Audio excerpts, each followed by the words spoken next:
Waalaikumsalam warahmatullahi wabarakatuh. Bagaimana kabar Ibu hari ini? Alhamdulillah sedikit batuk. Ya, kita diberi kesehatan ya Bu ya. Semoga dalam menjalankan tugas kita selalu bersemangat. Pertama sekali saya mengucapkan terima kasih kepada Ibu karena sudah meluangkan waktunya untuk saya terkait pengerjaan tugas saya yang punya demonstrasi kontekstual modul 3.1. Saya sebagai calon guru penggerak karena saya sudah mengganggu waktu Ibu karena saya tahu Ibu memiliki kesibukan yang luar biasa sebagai kepala sekolah dan apalagi sekolah kita ini salah satu sekolah penggerak, tentunya membuat Ibu begitu sibuk ya Bu ya. Baiklah Ibu, pertama sekali saya ingin Ibu memperkenalkan diri dulu. Nama saya itu Afianis. Saya kepala sekolah di PTN 11 Padangan ini. Kebetulan juga merupakan sekolah penggerak angkatan 2. Dan terima kasih, saya akan tetap mendukung rekan-rekan semua yang apalagi yang jadi calon guru penggerak ini. Saya akan mendukung apapun kegiatannya dalam rangka menyelesaikan misi menjadi guru penggerak. Ya, terima kasih Ibu atas dukungannya. Di sini saya di modul ini terkait dengan modul 3.1 pengambilan keputusan dilema etika sebagai pemimpin. Mohon maaf Ibu, saya akan mengganggu waktu Ibu selama 15 menit untuk sharing bersama saya selaku pemimpin di UPT SDN 11 Kadang-Anting ini. Di sini saya ingin menanyakan bagaimana cara Ibu menyikapi atau mengambil keputusan ketika Ibu berada dalam situasi dilema dalam dua keputusan yang sulit. Baik Ibu, saya ingin menyampaikan beberapa pertanyaan kepada Ibu, yaitu pertanyaan pertama, ketika terjadi masalah atau peristiwa atau disebut dengan kasus, kira-kira bagaimana Ibu bisa menentukan atau mengidentifikasi bahwa kasus atau situasi tersebut termasuk ke dalam dilema etika atau bujukan moral? Baiklah, jika ada terjadi suatu kasus, biasanya kita akan harus identifikasi dulu. Ini masuk kepada dilema etika atau bujukan moral. Kita tahu, yang dilema etika itu adalah kondisi di mana kasus itu terjadi atau benar lawan benar atau persis benar. Sementara bujukan moral benar versus salah. Kalau untuk bujukan moral itu rasanya tidak sulit bagi kita memutuskan masalah tersebut atau mengambil keputusan dari masalah tersebut. Tapi kalau untuk dilema etika memang perlu waktu, perlu pemikiran yang lebih teliti lagi untuk menyikapi dan mempelajari masalah tersebut. Nah, jika kita pelajari dan kita simpulkan kasus yang terjadi itu, selanjutnya kesimpulan itu dapat digunakan sebagai bahan untuk menindaklanjuti kondisi tersebut. Apakah dia berkaitan dengan dilema etika maupun dengan bujukan moral. Baik Ibu, berarti kita lebih sulit mengambil keputusan kalau pada dilema etika. Kalau untuk bujukan moral itu sudah pasti ya Ibu ya. Nah, baik Ibu, untuk pertanyaan yang kedua, selama ini bagaimana Ibu menjalankan pengambilan keputusan di sekolah, terutama untuk kasus-kasus di mana ada dua kepentingan yang sama-sama benar atau sama-sama mengandung nilai kebajikan? Artinya kasus ini atau dilema etika ya. Karena sama-sama benar. Nah, biasanya dalam menyelesaikan masalah yang sama-sama benar untuk mengambil keputusan itu tetap kita definisikan dulu pertanyaan etikanya apa. Nah terus fakta-fakta apa yang terjadi kita harus kita ketahui. Setelah itu kita identifikasi pihak-pihak mana saja yang terkait dalam kondisi tersebut. Selanjutnya kita cari tahu pilihan-pilihan yang ada. Dan terakhir baru kita tentukan apa yang harus kita lakukan. Nah, ini untuk yang dilema etika ini. Jadi kita harus ketahui terlebih dahulu fakta apa saja yang terjadi melalui pertanyaan-pertanyaan etika ya. pihak-pihak apa saja yang terkait di sana, baru kita ambil satu keputusan.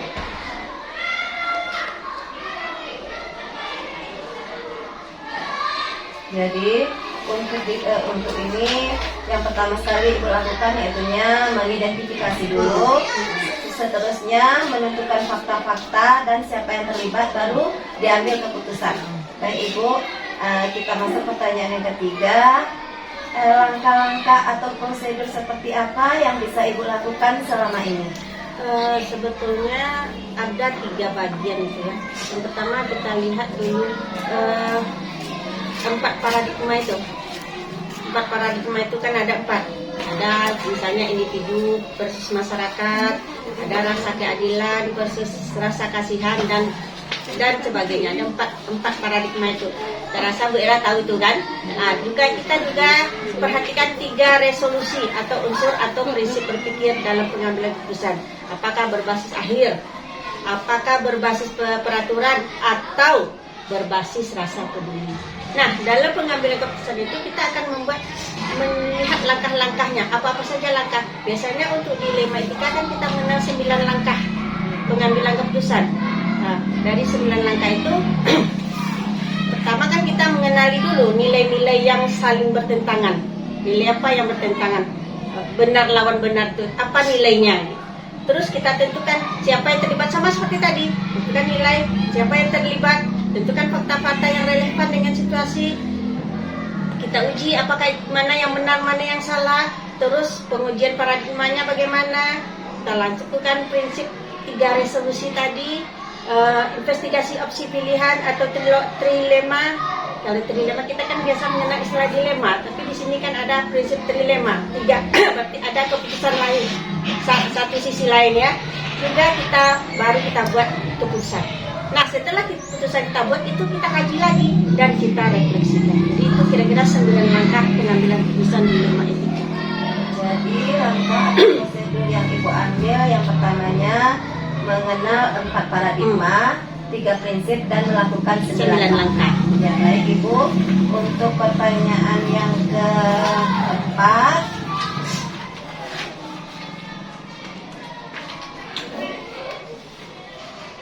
hal-hal apa saja yang selama ini Ibu anggap efektif dalam pengambilan keputusan pada kasus-kasus dilema etika? Biasanya dalam pengambilan keputusan pada dilema etika akan lebih efektif apabila sama dengan 9 langkah tadi. Mungkin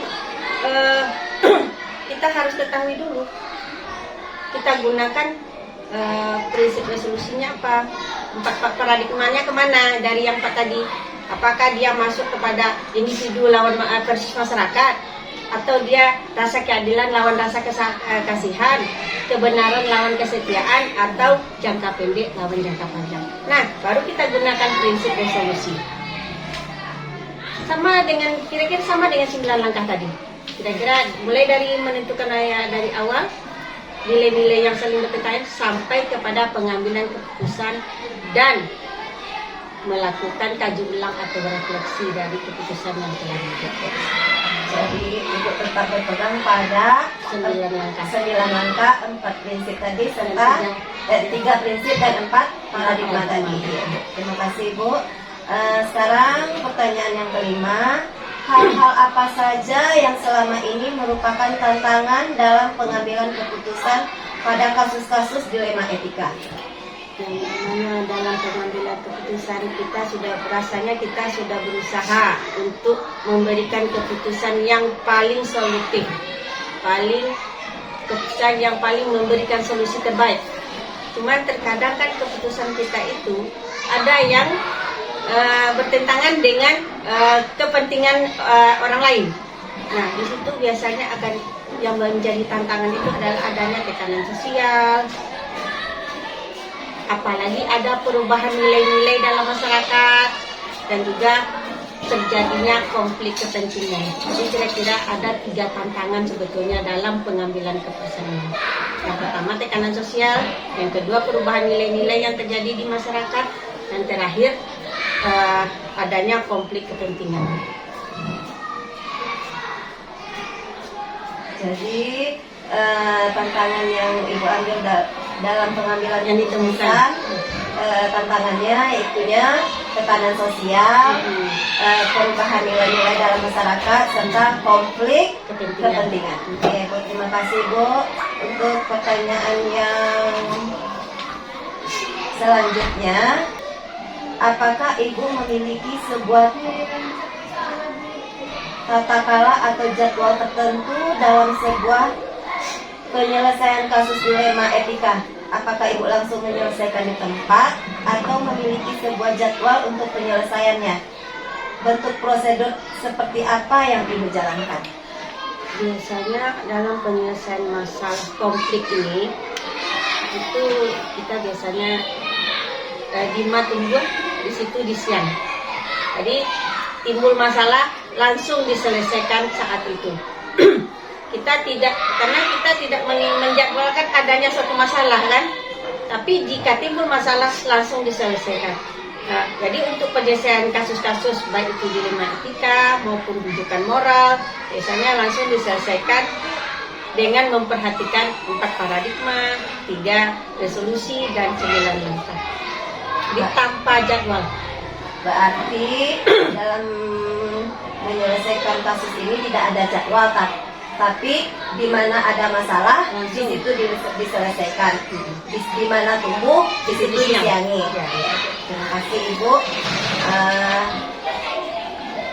Selanjutnya pertanyaan saya, apakah ada seseorang atau faktor-faktor apa yang selama ini mempermudah atau membantu Ibu dalam pengambilan keputusan terkait kasus-kasus dilema etika ini?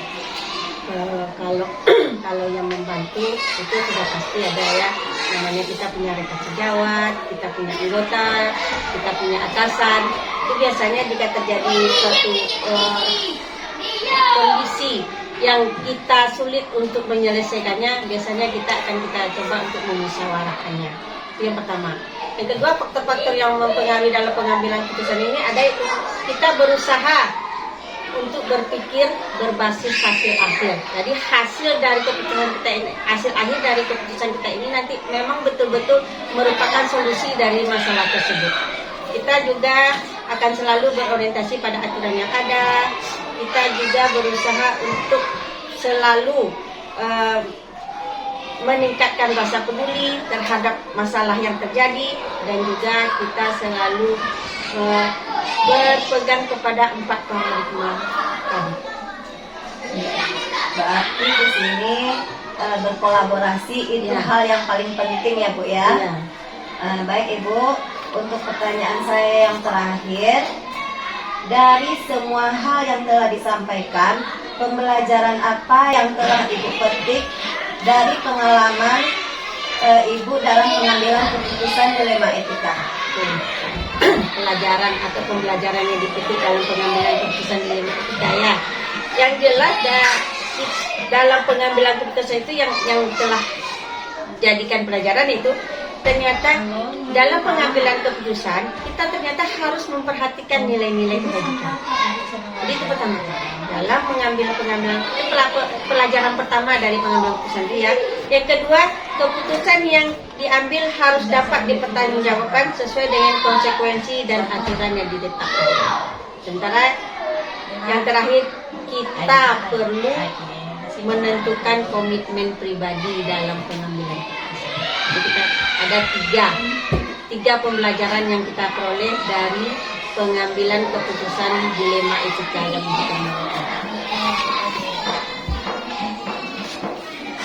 Berarti ada 3 pelajaran yang Ibu ambil dalam pengambilan keputusan dilema etika ini. Yang pertama, memperhatikan nilai-nilai kebajikan. Yang kedua, keputusan yang kita ambil ini bisa dipertanggungjawabkan. Dan yang terakhir, keputusan ini harus kita komitmenkan. Begitu ya Bu ya? Kita harus punya komitmen pribadi. Iya, berarti kita harus memiliki komitmen pribadi tentang keputusan yang telah kita ambil. Baik Ibu, sekian wawancara kita hari ini. Terima kasih atas waktu yang telah diberikan. Saya sudahi dengan Assalamualaikum warahmatullahi wabarakatuh. Waalaikumsalam. warahmatullahi wabarakatuh. Semoga Jiwaku dan pikirnya menurut kodrat-kodratnya. Assalamualaikum warahmatullahi wabarakatuh. Waalaikumsalam warahmatullahi wabarakatuh. Selamat siang Ibu. Selamat siang. Bagaimana kabar Ibu? Alhamdulillah sehat. Alhamdulillah, semoga kita selalu diberi kesehatan sehingga kita semangat dalam menjalankan tugas ya Bu ya. Amin, amin ya rabbal alamin. Terima kasih Ibu sudah meluangkan waktunya untuk berbincang-bincang dengan saya terkait dengan materi pengambilan keputusan berdasarkan nilai-nilai kebajikan sebagai pemimpin. Ini merupakan tugas demonstrasi kontekstual 3.1 dalam pendidikan guru penggerak angkatan 11, yaitunya fokus pada kegiatan tentang pengambilan keputusan dilema etika sebagai pemimpin. Mohon maaf mengganggu Ibu. Saya berharap nantinya Ibu bisa membagi pengalaman Ibu kepada saya bagaimana cara menyikapi atau mengambil keputusan ketika Ibu berada dalam situasi dilema, berada dalam dua keputusan yang sulit. Baik Ibu, di sini saya ingin menyampaikan beberapa pertanyaan kepada Ibu tentang dilema etika atau dilema moral. Yang pertama, ketika terjadi suatu masalah atau peristiwa atau disebut dengan kasus, kira-kira bagaimana Ibu menentukan atau mengidentifikasi bahwa kasus itu merupakan termasuk ke dalam dilema etika atau bujukan moral? Baik, saya coba menjawab ya. Dalam dilema etika itu mungkin adalah suatu ketika harus kepala sekolah harus memilih antara dua pilihan yang secara benar dan tetapi bertentangan. Nah, disinilah letak sebagai seorang kepala sekolah mengambil keputusan tersebut. Yang pertama yang sudah kami lakukan yaitu kita dengan melakukan identifikasi masalah tersebut dulu. Kemudian setelah diidentifikasi, kemudian kita tidak boleh memutuskan secara sendiri. Kita diskusikan dulu dengan rekan sejawat dengan melibatkan semua guru ataupun hanya beberapa orang guru saja yang mungkin dianggap bisa menyelesaikan masalah ini. Lalu dari hasil keputusan tadi kita implementasikan, kemudian kita jalankan keputusan tersebut secara efektif. Demikian mungkin Ibu. Baik Ibu, jadi untuk yang pertama Ibu lakukan adalah mengidentifikasi masalah, terus berkolaborasi dengan teman untuk menyelesaikan permasalahan tersebut. Begitu Ibu? Iya. Baik Ibu, terima kasih atas jawabannya. Pertanyaan saya yang kedua, selama ini bagaimana Ibu menjalankan pengambilan keputusan di sekolah Ibu, terutama untuk kasus-kasus di mana ada dua kepentingan yang sama-sama benar atau sama-sama mengandung nilai kebajikan? Benar sama benar gitu. Baik, kita coba jelaskan. Jadi barangkali berhubungan dengan masalah yang tadi. Jadi jika ada masalah yang kira-kira versinya ada benar sama benar, ada versi benar salah, kita tetap mengutamakan dengan mengidentifikasi terlebih dahulu. Kemudian dari identifikasi tadi kita adakan refleksi awal. Bagaimana dengan kegiatan tersebut? Kemudian setelah diadakan refleksi, lalu kita buat perencanaan bagaimana untuk menghadapi hal-hal tersebut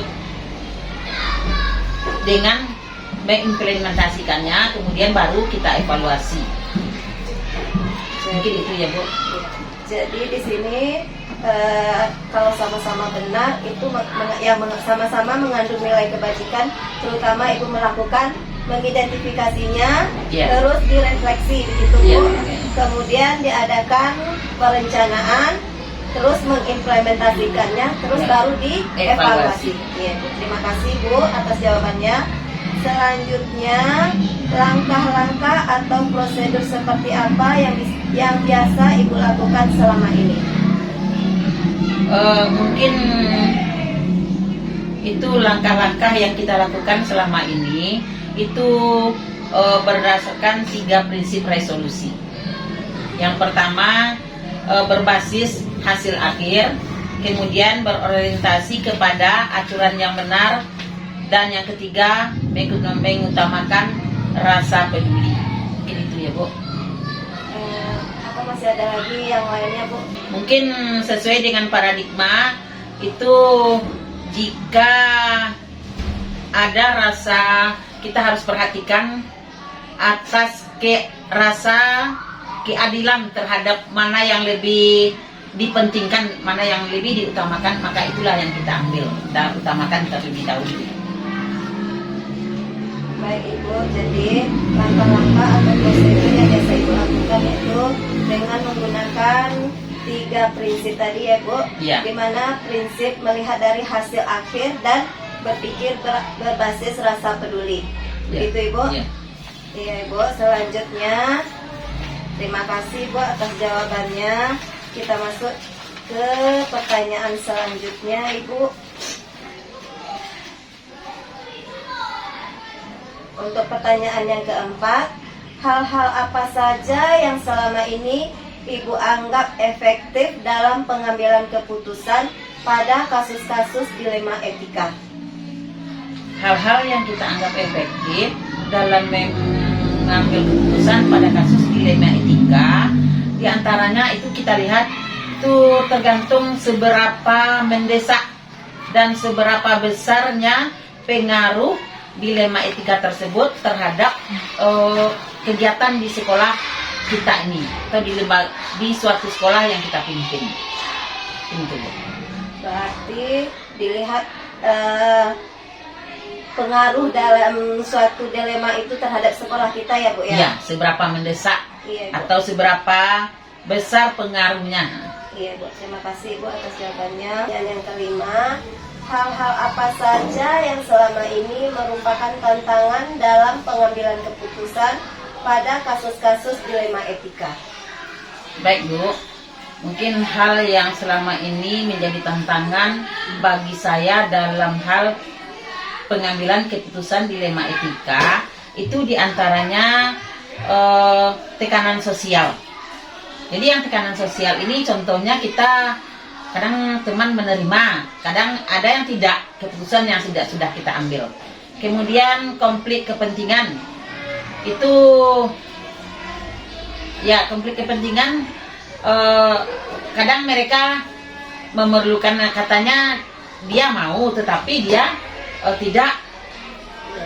tidak bisa melaksanakannya. Nah, kemudian perubahan nilai-nilai dalam masyarakat.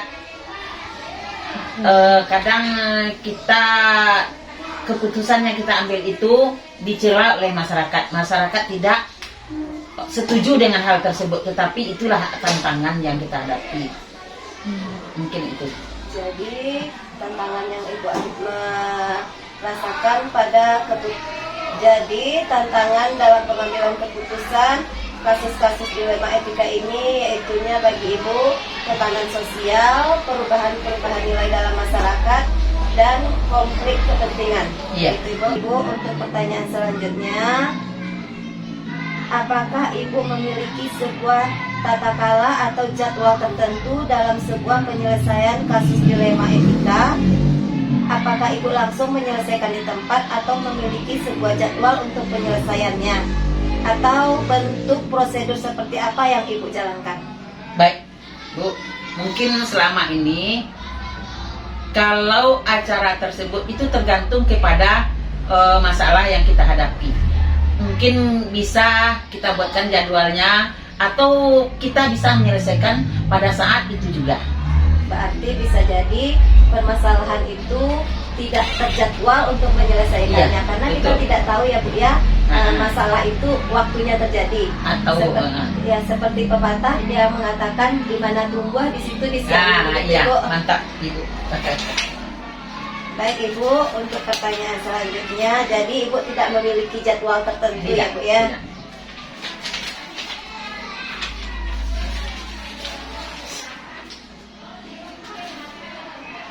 Baik Ibu, untuk pertanyaan yang ketujuh, adakah seseorang atau faktor-faktor apa yang selama ini mempermudah Ibu atau membantu Ibu dalam pengambilan keputusan dalam kasus-kasus dilema etika?